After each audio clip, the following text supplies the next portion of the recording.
Welcome back to another video. In this video we're going to be fixing a puncture on a baby stroller. Alrighty, well let's take a look and see what we're going to need here to repair the puncture on our baby stroller. Now the first thing we're going to need is a puncture repair kit. Secondly, we're going to need some tyre levers. Now I'll be using some bike tyre levers here, but if you don't have access to bike tyre levers you can use some dessert spoons or a screwdriver, and I'll show you later in the video how you can use those to remove a tyre. Lastly, we're going to need a bike pump, so I've got a hand pump here or a floor pump, or if you've got access to a foot pump or a compressor, that'll do the trick fine. And lastly, one bucket of water. Alrighty, well let's make a start. The first thing we want to do is remove the tyre from the stroller rim. Now first thing we're going to do is just undo this valve cap here. Once that's removed we need to remove the tyre, so we can just poke the tyre lever under like that. So you just want to get one side of the tyre itself, and then we're just going to rotate the tyre and then just do the same again and just pull down in your tyre lever, and then that's pulled out. Now just for interest's sake, if you were using dessert spoons, same principle applies, and there again, and then you can just work your way around the tyre. Now if your only option was to use a screwdriver, you just need to be careful that your screwdriver tip doesn't damage your tube. Okay, so we'll just work around the tyre here. We'll just take this tyre off the rim. And once you get one bead separated from the rim there, you can just go to the other side, just pull it off like that. We'll just remove this tube. Now the next thing you want to do is just visually inspect the tyre of the stroller.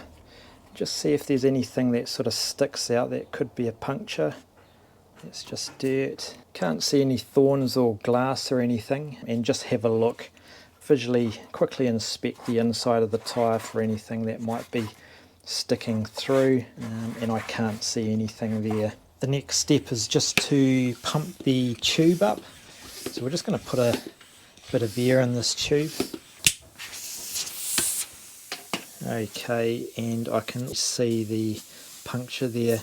Now we're just going to pop this into water anyway, just in case there's a slower leak. So we've already identified the fast leak on this side of the tube, but we just want to check there's no other leaks in the tube itself. So we'll just move that round and have a look. Now you also want to check the valve stem for any leaks. If you do have a leak coming from the valve, it could be a loose valve core. Now just back at the workbench now, if you do discover you do have a valve core leak, you can tighten the core up with one of these tools here. However, if you don't have a tool, it's probably just as quick just to go down to your local bike shop and just get them to tighten it up for you. Now I've marked the puncture here. Now if you look closely too, you can see this tube isn't in the best condition. You can see the rubber's starting to break down here.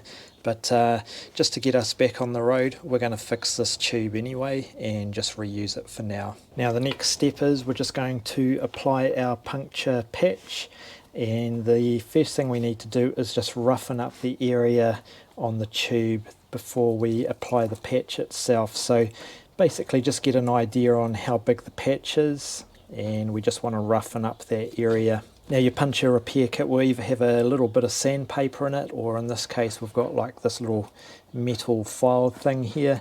So we're just going to start off and just roughen up this area here. Okay, that looks pretty good. Now we'll just take our rubber cement and then we're just going to apply that to the tube. Whoops, a little bit too much came out there. You don't need to put a lot on, but in this case we're going to be okay. Now you can just let that sit for a while before you apply the patch itself, so we'll just let that dry up just a little bit. Alright, so we've given that enough time to dry. We'll apply this patch now. Just peel that off. Then we're just going to stick that in the middle of our cement there. Okay, that looks good. Now I normally just remove this piece of plastic just once the patch is dried. You can just peel it off. I've seen people just leave the actual plastic on. I don't think that's going to be a big deal if you don't want to peel that off, but if you want a neat job, normally I just peel it off. So yeah, I'll just wait till that patch just the glue just dries a bit and we'll peel it off then. Alrighty, so that glue's starting to harden up a bit by the looks, so we'll just peel this plastic off. You just want to pinch the patch there just so you can pull the plastic off it. And you can just stretch the edge of that patch onto the tube itself. Now this plastic's decided to come off in two pieces, so just bear with me. Well, I'm just going to let that sit a little bit longer, put some air back in it, and we'll just check again for leaks. So that's looking pretty good, and we'll just submerge that valve again. No air leak from the valve, which is good. Alrighty, we'll fit the tube and tyre back onto the rim of the stroller, and that'll be a job done. We just need to let the air out of this tube. So what you need to do is just press that valve down.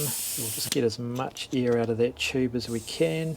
Okay, now that's done, we'll just pop that over there.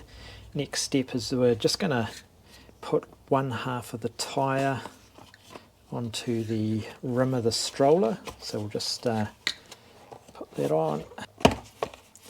Okay, so we've got one half on, and we're just going to place our tube just on the inside of this tyre here.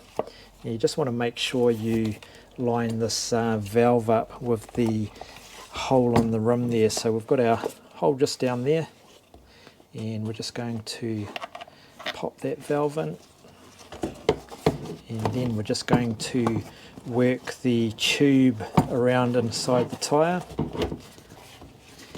Okay, so that looks pretty good. Just give a quick run around again just with your fingers, just make sure everything's in there. And what I normally do is just start back down at the valve again, and then just work your way around the tyre bead, just pressing it onto the rim. And there you go, you can just pull that back through, and we'll just pump this tyre back up. Now just one thing to note on this tyre sidewall itself, it actually says inflate to 20 psi max, so we'll make sure we don't go over 20 psi. Once you've put a little bit of air in the tyre, what you can do is just check the tyre bead line or tyre bead indicator line sits evenly spaced against the rim. So if you do find that bead line is sitting or tucked under the rim, you can just pull it out just while the tyre is not fully inflated and just adjust if necessary. This one's looking pretty good, so I'll finish pumping it up. Right, so that's at 20 psi, and that's the job done. Oh, I nearly forgot, don't forget to refit the valve cap.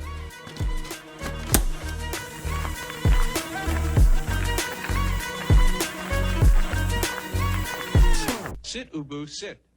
Good dog.